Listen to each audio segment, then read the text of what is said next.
प्यारे विद्यार्थियों, आपका स्वागत है और आज का लेक्चर है थर्ड सेमेस्टर के लिए।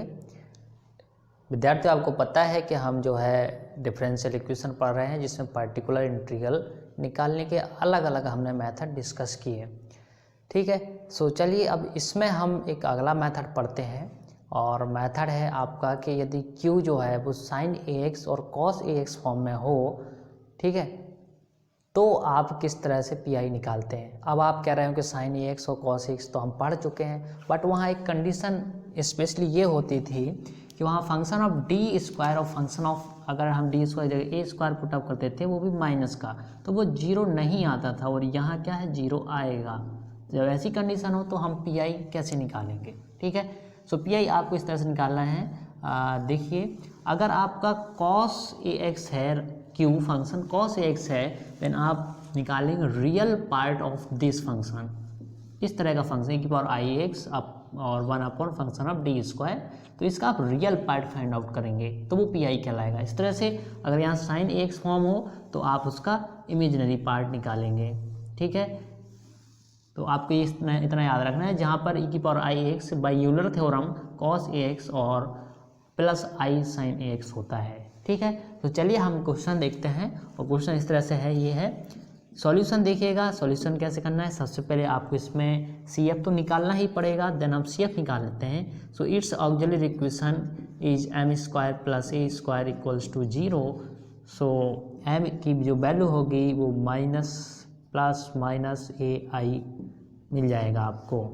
ठीक है, और जब आपको प्लस माइनस ai मिलेगा, इसका मतलब इसके जो फैक्टर हो गए होंगे वो m प्लस ai हो गए होंगे और m माइनस ai ये फैक्टर आए होंगे।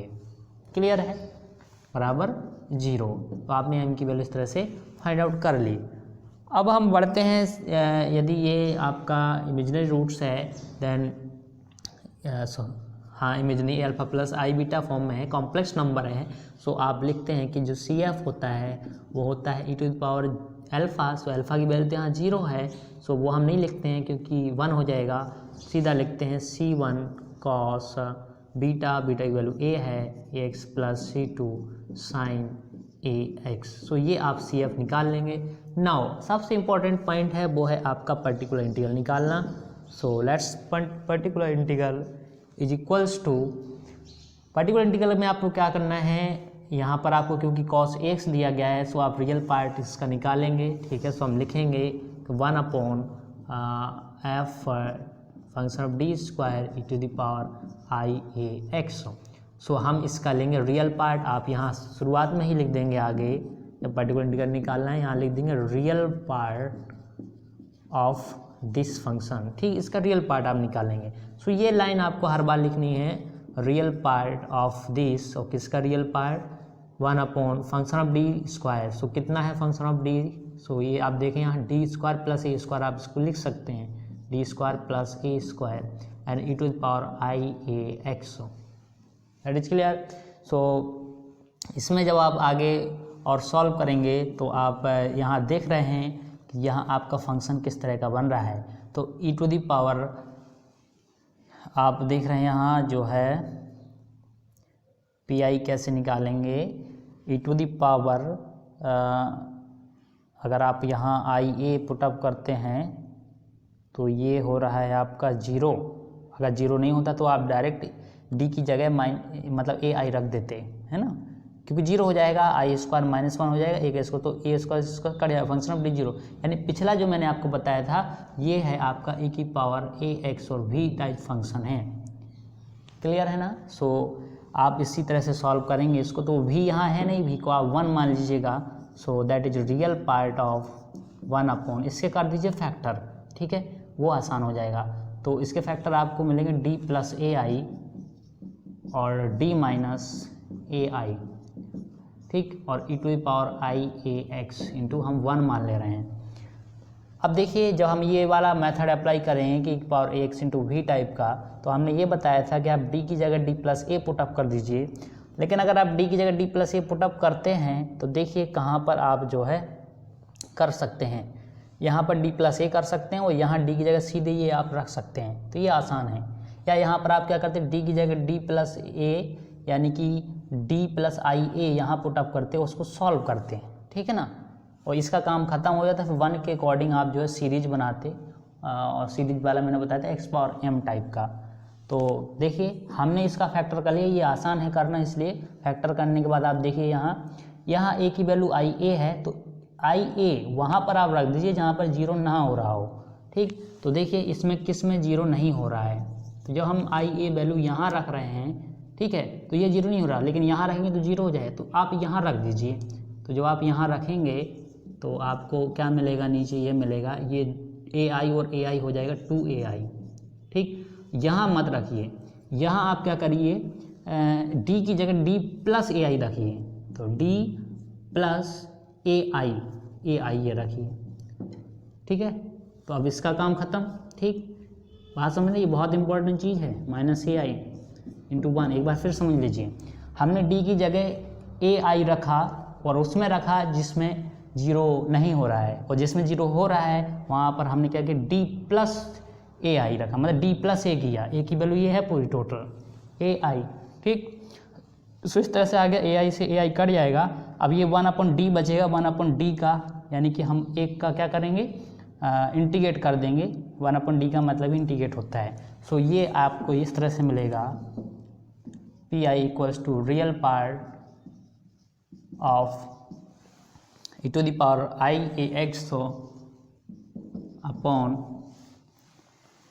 2ai, एंड यहाँ आपने एक बचा तो 1/d था, एक का आपने समाकलन कर दिया, तो एक बार समाकलन करना है तो x मिलेगा, ठीक है ना। सो x और अपॉन 2ai, इस तरह से आपको जो है ये जो है कैलकुलेशन मिल जाएगी। अब आपको क्या करना है, इसका रियल पार्ट चाहिए। सो आप इसको तोड़ दीजिए बाय यूलर थ्योरम, जो मैंने आपको बताया था ये, ठीक। जब आप तोड़ेंगे इसको तो रियल पार्ट हम लेंगे किसका, इसको तोड़ेंगे तो cos ax प्लस आई साइन ax ये मिलेगा आपको, और x अपॉन 2ai आपके पास रहेगा। x का कर दें आप मल्टीप्लाई, जब x का मल्टीप्लाई करेंगे तो आपको मिलेगा x cos ax, ठीक है, plus I x sign a x और अपॉन 2ai होगा, तो 2ai आप इसमें अलग कर दीजिए और इसमें 2ai अलग कर दीजिए, ठीक है।